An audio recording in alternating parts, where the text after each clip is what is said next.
نحمده ونصلي على رسوله الكريم أما بعد قال النبي صلى الله تعالى عليه وسلم من صام رمضان ایمانا واحتسابا غفر له ما تقدم من ذنبه۔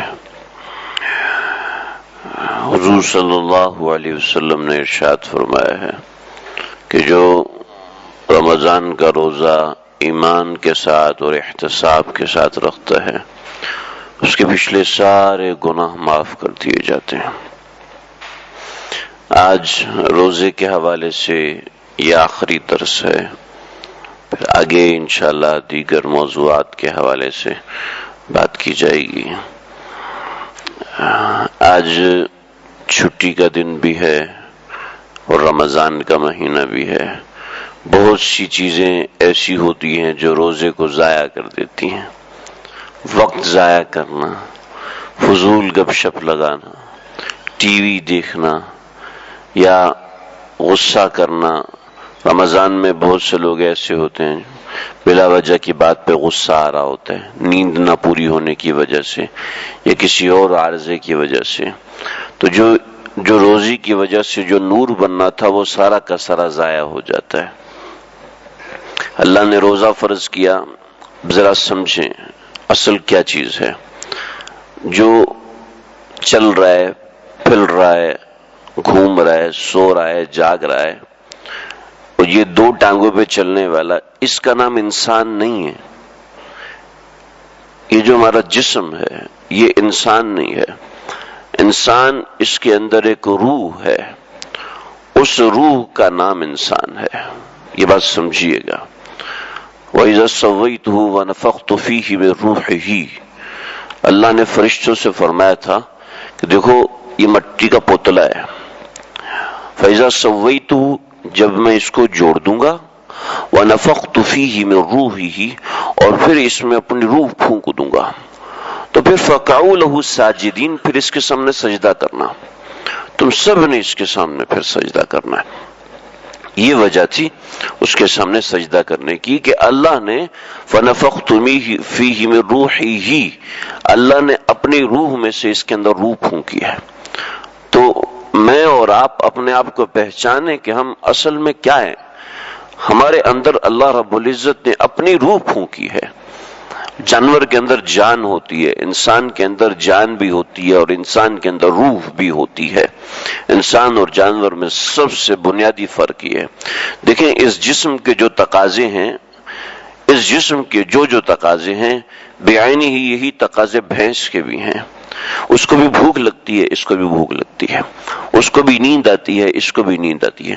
یہی تقاضے کتے کے بھی ہیں، یہی تقاضے سور کے بھی ہیں، یہی تقاضے مرغی کے بھی ہیں، بطخ کے بھی ہیں، چوزے کے بھی ہیں، یہی تقاضے تمام جانوروں کے ہیں، یہی تقاضے ہمارے اس جسم کے بھی ہیں۔ اس کو بیماری لگ جاتی ہے، اس کو بھوک لگتی ہے، اس کو نیند آتی ہے، اس کو جلدی ہوتی ہے، اس کو دیر ہوتی ہے، وغیرہ وغیرہ۔ جو عوارضات ایک جانور کے ساتھ ہوتے ہیں وہی عوارضات ہمارے ساتھ ہوتے ہیں۔ اب اللہ نے کیا کیا؟ اب اللہ نے یہ کیا کہ روحانیت کو مضبوط کرنے والی چیزیں ہم پہ زیادہ کر دیں، اور حیوانیت کو مضبوط کرنے والی چیزیں بالکل حرام کر دیں۔ کہ پانی ہے، حلال غذا ہے، روٹی ہے، حلال غذا ہے، شربت ہے، حلال غذا ہے، کھانے پینے کی تمام چیزیں جو کہ حلال غذائیں ہیں وہ ساری کی ساری حرام کر دیں کہ یہ حیوانیت کو تسکین دیتی ہیں، حیوانیت کو طاقت دیتی ہیں، یعنی کہ جسم کو طاقت دیتی ہیں۔ اور روحانیت کو مضبوط کرنے کی چیزوں کا اجر بڑھا دیا کہ فرض پڑھو گے تو 70 گنا ثواب ہے، اور نفل پڑھو گے تو فرض کے برابر ثواب ہے۔ اب ایک آیت کا ثواب ہم نہیں کاؤنٹ کر سکتے کہ ایک بسم اللہ الرحمن الرحیم کے اندر 19 حروف ہیں، اور 19 حروف کی ذرا 10 نیکیاں گنے تو 190 نیکیاں بسم اللہ الرحمن الرحیم پڑھنے پر مل رہی ہیں۔ لیکن صرف 190 نیکیاں نہیں ہیں، بلکہ آپ دیکھیں کہ الف ہے، لفظ الف ہے، لفظ الف تو ایک الف ہے نا، ایک الف ہے، لیکن یہ جو الف 3 الفاظ سے مل کے بن رہا ہے، الف، لام اور فا، یہ 3 الفاظ سے مل کے بن رہا ہے۔ جب 3 الفاظ سے مل کے بن رہا ہے تو یہ ایک لفظ کے اندر 30 نیکیاں بن رہی ہیں۔ پھر اس الف لام میم الف لام میم کے اندر الف الگ ہے، لام الگ ہے اور میم الگ ہے، میم کے اندر بھی 3 حرف ہیں، لام کے اندر بھی 3 حرف ہیں. یہ اللہ کی رحمت کو ہم گن نہیں سکتے کہ اللہ ایک لفظ پہ کتنی نیکیاں ہم کو دے سکتے ہیں، اور اللہ رمضان کے اندر اجر کتنا بڑھا دیتے ہیں کہ صبح کے وقت انسان خالی ہے اور رات کے وقت انسان بلینئر بن جائے گا نیکیوں کے حوالے سے. لیکن اول تو یہ ہے کہ ان نیکیوں کو بنانے کی کوشش کرنی ہے. محض انسان اگر غافل رہے، بس روزہ رکھ لیا اور فقہی اعتبار سے روزہ پورا کر لیا، کہ فقہی اعتبار سے روزہ یہ کہ صبح سے لے کے شام تک کچھ بھی نہیں کھایا، شرعی اعتبار سے روزہ پورا کر لیا، یہ مطلوب نہیں ہے. حدیث جو میں نے آپ کے سامنے پڑھی، یہ مطلوب سمجھے نا، یہ اللہ رب العزت نے ہم سے یہ نہیں مانگا، بلکہ اللہ نے مانگا ہے من صام رمضان، جو بھوکا پیاسا تو رہے لیکن کیسے رہے؟ ایماناً و احتساباً، اپنے ایمان کو ترقی دینے والے اعمال کرتا رہے، احتساباً اور ہر گناہ سے بچتا رہے. یہ روزہ مطلوب ہے. رب صائم، بہت سے روزے دار ایسے ہیں کہ ان کا روزہ کوئی فائدہ نہیں دیتا سوائے اس کے کہ وہ بھوکے بیٹھے رہتے ہیں، اس لیے کہ وہ کوئی عبادت ہی نہیں کر رہے، کوئی نیکی کی طرف بڑھ ہی نہیں رہے، کوئی اعمال کا شوق بھی نہیں ہے، اعمال کی رغبت بھی نہیں ہے کہ جی چاہے کہ میں قرآن کی تلاوت کثرت سے کروں. شروع کے دنوں میں انسان کو جوش اٹھتا ہے، اگر اس جوش کو استعمال کر لیا جائے تو بڑا آگے نکل جاتا ہے، اور جو اس جوش کو استعمال نہیں کرتا بس ویسے کا ویسے دھرا رہ جاتا ہے. کتنے لوگ ہیں کہ رمضان کے اندر قرآن مجید ایک بھی مکمل نہیں کرتے، حالانکہ وہ کافر تو نہیں ہے، مسلمان ہیں، لیکن کیا ہے کہ جس وقت اللہ رب العزت نے جوش پیدا کیا اندر مزاج کے اندر، پڑھا ہی نہیں، قرآن کی تلاوت ہی نہیں کی، ٹی وی کے سامنے بیٹھ گیا اور جو وہاں سے انسٹرکشن ملا اس کو فالو کرنا شروع کر دیا، بس یہی ہے، چلنے دو، جیسے مل رہا ہے، جیسے ہم کو آتا ہے بس ویسا ہم کو کرنا چاہیے. ارے کبھی باہر ملک جانا ہو اور وہاں کے لیے ویزا اپلائی کے لیے خود سے کرتے ہیں، ایجنٹ سے رابطہ کرتے ہیں، ہر چیز کی فارمیلٹی پوری کرتے ہیں، اور دین کے اندر بس جو مجھے سمجھ میں آتا ہے وہ کرنا ہے. ایسا نہیں ہونا چاہیے. ایمان یعنی کہ اپنے اعمال کو بڑھائیں، اپنے ذکر کو بڑھائیں. بھئی تلاوت نہیں کرنی ہوتی کوئی بات، لیٹ کے ذکر کرتے رہیں اور لیٹ کے اللہ تعالیٰ سے تھوڑی دیر کی دعا کر لیں. یعنی اتنا ہو کہ عام دنوں سے کچھ ہٹ کے اعمال ہوں. عام دنوں میں اگر عمل بالکل نہیں ہوتا تو ان دنوں میں کوئی 5-10 عمل تو کیے جائیں، کوئی 4-5 تسبیحات کر لیے، تھوڑا سا ذکر کر لیا. یہ ایمان. اور احتساب کیا ہے؟ احتساب ہے کہ اپنا اوپر جائزہ رکھے، کہیں ایسا تو نہیں کہ نفس بد نظری کر رہا ہے، کہ ایسا تو نہیں کہ زبان کے ذریعے سے غیر محرم سے باتیں کی جا رہی ہیں، پورا دن فیس بک پہ چیٹ کر رہا ہے، پورا دن دوستوں سے گپ شپ کر رہا ہے. روزہ تو پورا ہو جائے گا لیکن روزے میں جو روحانیت اللہ پیدا کرنا چاہتے تھے وہ نہیں ہو رہی. یہ بالکل ایسے ہے جیسے ڈاکٹر صاحب کہیں کہ بھائی آپ کو نمک منع ہے، آپ نے پورا دن نمک نہیں کھانا. بہت اچھا، پورا دن نمک نہیں کھایا اور رات کے وقت جناب کھانا پکایا جس کے اندر بھی نمک ہائی کیلوریز میں ڈالا ہوا ہے اور اس کے اوپر بھی نمک چھڑک کے کھا رہا ہے، پھر روٹی کے اوپر بھی نمک چھڑک کے کھا رہا ہے. دن کو منع کیا تھا، رات کو منع نہیں کیا ہوا. تو آپ بتائیں کہ اس کا بلڈ پریشر شوٹ کرے گا؟ یہ تو اور بھی زیادہ بیمار ہوگا کہ ایک دم سے اس کو نمک چڑھ گیا، ایک دم سے یہ بیماری کی طرف بڑھ گیا. بس ایسی رمضان کے اندر دن میں بچ گیا اور رات کے اندر وہی اعمال غلط کرنا شروع کر دیے. صرف فقہی اعتبار سے روزہ پورا کر لیا. یہ روزہ ہم سے یہ نہیں مانگتا کہ آپ صلی اللہ علیہ وسلم نے فرمایا بہت سے روزے دار ایسے ہیں جن کو سوائے بھوکے رہنے کے کچھ حاصل نہیں ہوتا. اور یہ بیان کر چکا، بہت سے رات کو عبادت کرنے والے ایسے ہیں جن کو کھڑا ہونے کے علاوہ کچھ بھی حاصل نہیں ہوتا. یہ تراویح پڑھ رہے ہیں لیکن کچھ فائدہ نہیں ہے کہ اس کی جو روحانیت ہے وہ حاصل ہوگی. 20 تراویح کی روحانیت کتنی زیادہ ہے. ایک حدیث ہے، تھوڑی کمزور روایت ہے لیکن بہرحال حدیث ہے کہ ایک سجدے میں جو سر رکھتا ہے اس کا وزن کتنا ہے، اس کی قیمت کتنی ہے؟ اس کی قیمت اتنی ہے کہ ساری کائنات کو سونا بنا دیا جائے. اور اس کا جو قیمت بنتی ہے، ساری کائنات کو سونا بنانا کتنی قیمت، کروڑ اربوں پدموں میں قیمت بنی، لیکن ساری کائنات کو سونا بنا دیا جائے اور اس کے سجدہ نہیں بلکہ سجدے کا ایک سبحان ربی الاعلی، اس کی قیمت ساری کائنات کو سونا بنانے سے زیادہ ہے.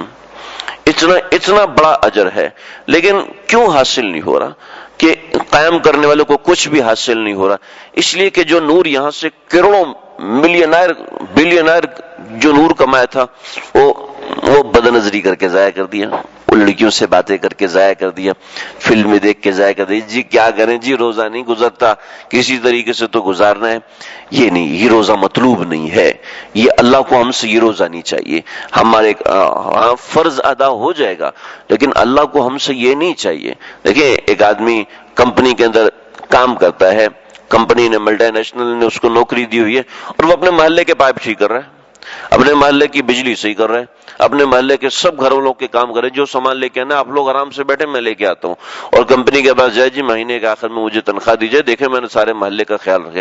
آپ نے سارے محلے کا خیال رکھا، آپ نے ہماری بات نہیں مانی، آپ نے ہمارے ہاں جو آپ نے اٹینڈنس کرنی تھی وہ آپ نے پوری نہیں کی، لہٰذا ہم آپ کو تنخواہ نہیں دے سکتے۔ تو جیسے یہ آدمی لگا ہوا، ایسے ہم بھی اپنی مرضی سے اگر روزہ پورا کریں گے تو اس سے فائدہ نہیں ہوگا، فرض ادا ہو جائے گا۔ جو روحانیت اللہ بڑھانا چاہتے ہیں، اندر اللہ تعالیٰ حیوانیت کو سلا کر روحانیت کو بڑھانا چاہتے ہیں، وہ نور جو اللہ نے انبیاء کو دیا تھا، وہ نور جو اللہ نے اولیاء کو دیا تھا، جو تقوی کا نور جو اللہ نے اپنے نام کی چاشنی، جو اللہ نے اپنے نام کی مٹھاس انبیاء کو دی تھی، وہ اللہ ہم کو دینا چاہتے ہیں اس رمضان کے اندر، اور اللہ ہر ایک کو دینا چاہتے ہیں۔ کوئی شخص یہ کہ یار میں تو بڑے گنہگار ہوں، جب آپ اور میں گنہگار ہیں تو اللہ ہماری سانس کیوں چلا رہے ہیں؟ اللہ نے ساری کائنات ہمارے خدمت میں کیوں لگائی؟ ذرا تصور کیا کبھی ایک روٹی کا ایک نوالا جو ہم تک پہنچتا ہے، یہ کتنے مراحل سے گزرتا ہے، اتنے مراحل سے گزرتا ہے۔ پہلے بیج بنتا ہے، وہ بیج کہاں سے آتا ہے؟ پھر اس کے لیے آکسیجن کہاں سے پرووائڈ ہوتی ہے؟ پھر وہ ایمبریو بن کے نکلتا ہے، اس کے پیچھے کھاد آتی ہے، وہ کھاد کہاں سے بنتی ہے؟ پھر جو پانی آتا ہے وہ بحر الکاہل سے اڑا ہے، وہ بحر الکاہل سے اڑ کے وہ جناب کو ہمالیہ میں جا کے جم گیا، پھر وہاں سے پگھلا، اس کے لیے سورج کی روشنی کو اللہ نے مسخر کیا کہ وہ پانی پگھل کے آیا اور اس ایمبریو تک پہنچا ہے، اور پھر یہ بڑھ کے گندم کا دانہ بنا، اور گندم کا دانہ پس کے کس طریقے سے ہمارے تک پہنچا ہے۔ یہ ہم تک پہنچنے کے بعد اللہ رب العزت نے ہماری غذا، یہ ایک نوالے کے لیے اللہ نے ساری کائنات کو مسخر کیا۔ اب خود سوچیں کہ ایک ایک نوالے پہ جس کی نظر ہے، اس کا ہم سے جو مطلوب ہے اگر وہ بھی پورا نہ ہوگا تو کتنی ناشکری کی بات ہوگی۔ تو بھائی اپنے روزے کا دھیان رکھیں، اپنے اعمال کا دھیان رکھیں، نہ صرف یہ کہ اب چونکہ معاملہ یہ ہے کہ عادتیں وہ نہیں ہوتی جو اللہ رب العزت کو مطلوب ہیں، تو اس کے لیے مناسب قسم کی رہنمائی لینی ہوتی ہے۔ ابھی کس طریقے سے ابھی گھر جا کے ٹی وی توڑ دیں گے تو ظاہر بات ہے گھر میں لڑائی ہونا شروع ہو جائے گی، گھر میں جا کے بالکل ہی اپنی مرضی سے بتانا جو یہ آج کے بعد ہمارے گھر میں یہ گناہ نہیں ہوگا، اگر ابھی سے ایسے کرنا شروع کر دیں گے تو نہیں، ایسا نہیں۔ حکمت کے ساتھ پہلے خود انسان بچے، اللہ تعالیٰ سے مانگے، دوسروں کا دل بدلی کرنے کی کوشش کرے۔ یقین کیجئے لوگ ایک ہفتہ 2 ہفتہ محنت کرنے کے بعد پورے گھر کا نظام تبدیل کر دیتے ہیں، اور میں ہوائی باتیں نہیں کر رہا، میرے سامنے کھلی مثالیں موجود ہیں۔ تو بھائی تھوڑی سی انسان ہمت کرے، یہ رمضان زندگی تبدیل کرنے والا ہوتا ہے۔ رمضان زندگی ایسی تبدیل کرتا ہے کہ مجدد الفسانی رحمۃ اللہ علیہ فرماتے ہیں سارے سال کی جو بنیاد ہے وہ رمضان ہے۔ رمضان میں جیسے عمل کرے گا سارے سال ویسے عمل رہیں گے۔ رمضان گناہوں سے گزارے گا سارا سال ویسے ہی گناہوں میں گزرے گا۔ رمضان تقوی کے ساتھ گزارے گا سارا سال اس کے اوپر تقوی سے گزرے گا۔ 1 مہینے کی محنت ہے جو کہ 11 مہینے چلتی ہے، تو اس حساب سے محنت کرنی ہے۔ کوئی مناسب رہنمائی لیں کہ جہاں کسی بزرگ سے مناسبت ہے، کسی اللہ والے سے عالم دین سے مناسبت ہے، اسے رجوع کر کے عمل کریں۔ کچھ آپ کو تھوڑا سا ذکر بتائے گا جس سے اندر آپ کے اندر آپ کو طاقت محسوس ہوگی، ایک طہارت محسوس ہوگی، ایک تقوی محسوس ہوگا۔ اس کے بعد عمل کرنا آسان نہیں ہوگا بلکہ مزیدار ہو جائے گا۔ اللہ تعالیٰ آپ کو مجھے ہم سب کو سمجھنے کے توفیق عطا فرمائے۔ وآخر دعوانا